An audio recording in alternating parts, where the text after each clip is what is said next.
Welcome everyone. This next section covers some basic image manipulation in TensorFlow and an overview of Cloud ML Engine. The examples we use were adapted from the official CFAR10 TensorFlow example. You can find out more about that at these links. Let's dig in to the format of the CFAR10 dataset. The dataset comprises 60,000 images divided into 6 batches of 10,000 images, 5 batches for training, and 1 batch for testing. The data for each image takes up 3,073 bytes. The initial byte is the label of the image, followed by 3 1024-byte chunks, representing the data for the red, green, and blue color channels, respectively. During the training process, the training data is augmented by applying random transformations to the data.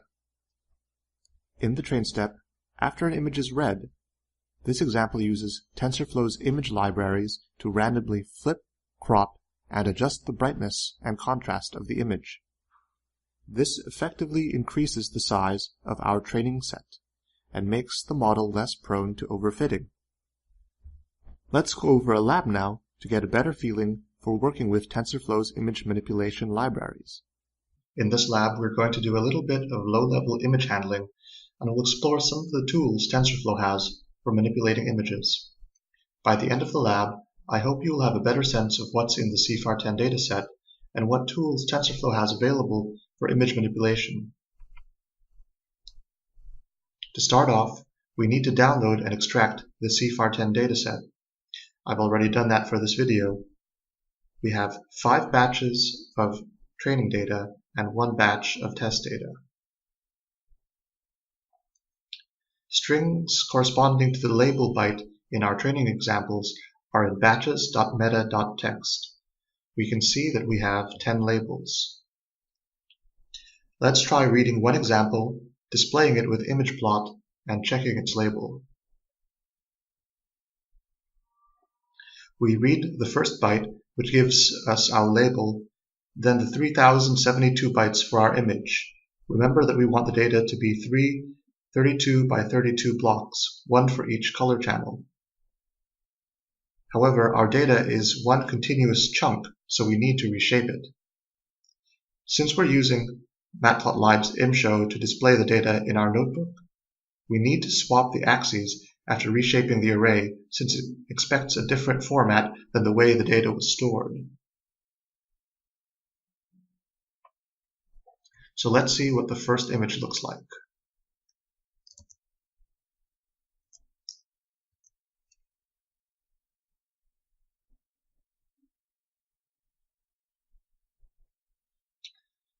If you're following along, this might be a good time to take a break and try manipulating the images on your own. As an aside, plot.imshow expects the top left corner to be the origin. You can take a look at this and see if it helps you visualize the layout of the arrays. Next, we're going to take a look at some of TensorFlow's tools for transforming images. These allow you to apply various distortions to your images to augment your training data. For simplicity's sake, we're going to use an interactive session to run our ops. Since Matplotlib's imshow doesn't know about tensors, we are going to eval them back into NumPy arrays so we can see them. So let's work with this image of a truck. We can see that we can randomly crop it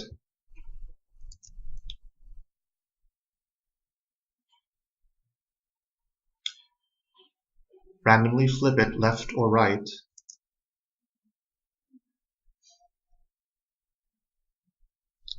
and randomly adjust brightness and contrast.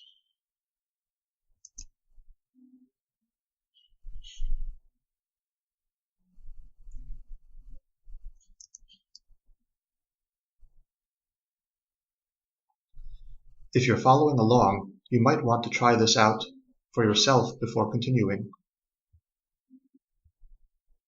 So maybe, just to feel comfortable, you'd like to read an image of your own into the notebook to see if you're transforming it the way you intended. We can use empty image to read an image into a NumPy array.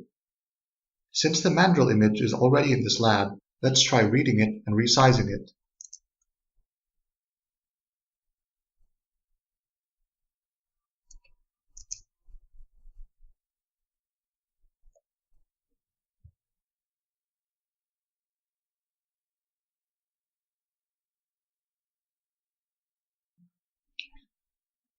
tf.data provides a dataset class that you can use to conveniently handle entire datasets. As of TensorFlow 1.4.0, this is now part of the core TensorFlow API. In earlier versions, you would need to use tf.contrib.data.dataset, but this module is now deprecated. In the example below, we read a list of file names and apply random distortions. We read file names as a tf constant, create a dataset, and create an iterator. The iterator is not bound to any dataset, so we need to run the op return by makeInitializer.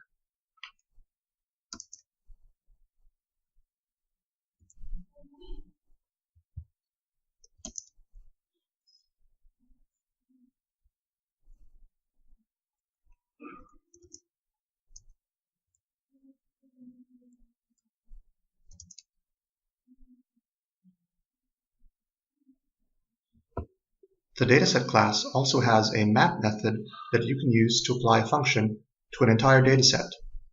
The calls to map can be chained to apply a series of transformations. The next example shows one way to rewrite the code from the previous section. You can see that we extracted the code for parsing file names and distorting images into separate functions.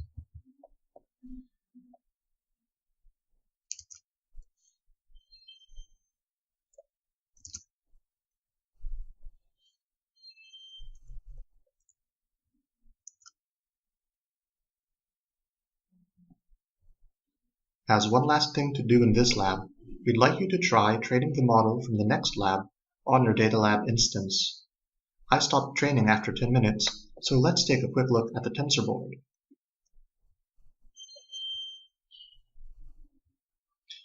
Training on a single instance for 10 minutes only managed to handle 100 training steps. In the next lab, we'll try to use CloudML to handle our training. That's it for our quick look at image manipulation.